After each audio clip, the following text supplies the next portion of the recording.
हरे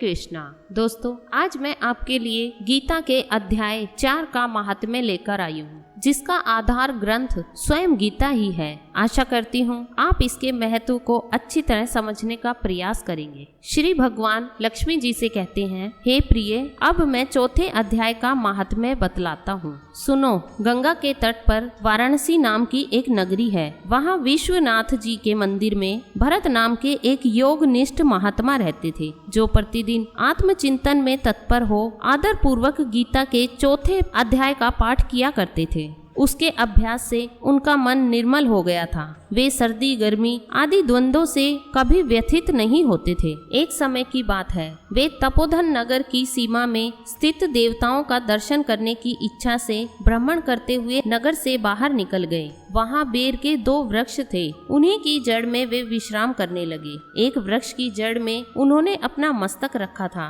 और दूसरे वृक्ष के मूल में उनका पैर टिका हुआ था। थोड़ी देर बाद जब वे तपस्वी चले गए, तब बेर के वे दोनों वृक्ष 5-6 दिनों के भीतर ही सूख गए। उनमें पत्ते और डालियां भी नहीं रही। तत्पश्चात वे दोनों वृक्ष कहीं ब्राह्मण के पवित्र घर में 2 कन्याओं के रूप में उत्पन्न हुए। वे दोनों कन्याएं जब बढ़कर 7 वर्ष की हो गई, तब एक दिन उन्होंने दूर देशों में घूमकर आते हुए भरत मुनि को देखा। उन्हें देखते ही वे दोनों उनके चरणों में पड़ गई और मीठी वाणी में बोली, हे मुनि, आपकी ही कृपा से हम दोनों का उद्धार हुआ है। हमने बेर की योनि त्याग कर मानव शरीर प्राप्त किया है। उनके इस प्रकार कहने पर मुनि को बड़ा विस्मय हुआ। उन्होंने पूछा, पुत्रियों, मैंने कब और किस साधन से तुम्हें मुक्त किया था? साथ ही यह भी बताओ कि तुम्हें बेर होने का क्या कारण था, क्योंकि इस विषय में मुझे कुछ भी ज्ञान नहीं है। तब वे कन्याएं पहले उन्हें अपने बेर हो जाने का कारण बतलाती हुई बोली, हे मुनिवर, गोदावरी नदी के तट पर छिन्नपाप नाम का एक उत्तम तीर्थ है, जो मनुष्यों को पुण्य प्रदान करने वाला है।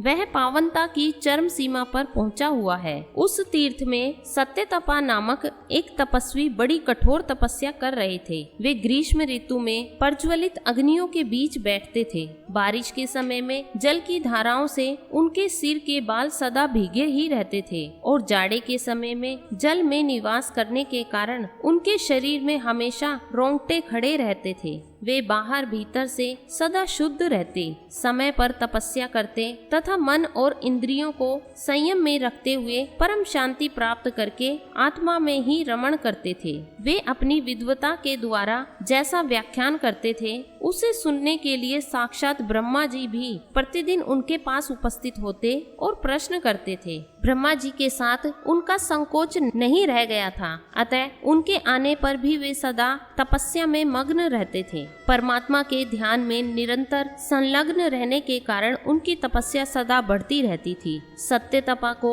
जीवन मुक्त के समान मानकर इंद्र को अपने समृद्धशाली पद के संबंध में कुछ भय हुआ। तब उन्होंने उनकी तपस्या में सैकड़ों विघ्न डालने आरंभ किए। अप्सराओं के समुदायों में से हम दोनों को बुलाकर इंद्र ने इस प्रकार आदेश दिया, तुम दोनों उस तपस्वी की तपस्या में विघ्न डालो, जो मुझे इंद्र पद से हटाकर स्वयं स्वर्ग का राज्य भोगना चाहता है। इंद्र का यह आदेश पाकर हम दोनों उनके सामने से चलकर गोदावरी के तीर पर, जहाँ वे मुनि तपस्या करते थे, आई। वहाँ मंद और गंभीर स्वर से बजते हुए मृदंग और मधुर वेणुनाद के साथ हम दोनों ने अन्य अप्सराओं सहित मधुर स्वर में गाना आरंभ किया। इतना ही नहीं, उन योगी महात्मा को वश में करने के लिए हम लोग स्वर, ताल और लय के साथ नृत्य भी करने लगी, जिसके कारण उन निर्विकार चित्त वाले महात्मा के मन में क्रोध का संचार हो गया। तब उन्होंने हाथ से जल छोड़कर हमें क्रोध पूर्वक श्राप दिया,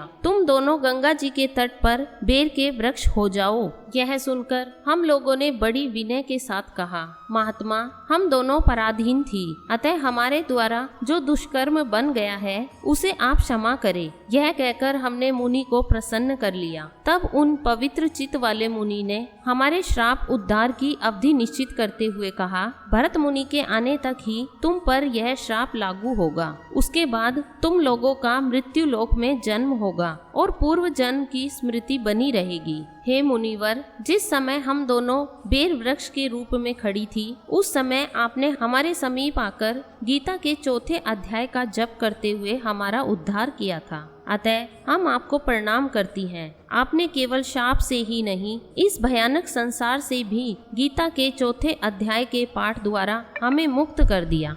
श्री भगवान कहते हैं, उन दोनों के इस प्रकार कहने पर मुनि बहुत ही प्रसन्न हुए और उनसे पूजित हो विदा लेकर जैसे वहां आए थे वैसे ही चले गए, तथा वे कन्याएं भी बड़े आदर के साथ प्रतिदिन गीता के चौथे अध्याय का पाठ करने लगी, जिससे उनका उद्धार हो गया। इस प्रकार मद् भगवद गीता के चौथे अध्याय का महात्म्य समाप्त होता है। दोस्तों, यदि आप भगवद गीता के अध्याय का पाठ करना चाहते हैं तो चैनल की प्लेलिस्ट में जाकर देख सकते हैं। वीडियो को लाइक करें, चैनल को सब्सक्राइब करें। हरे कृष्णा।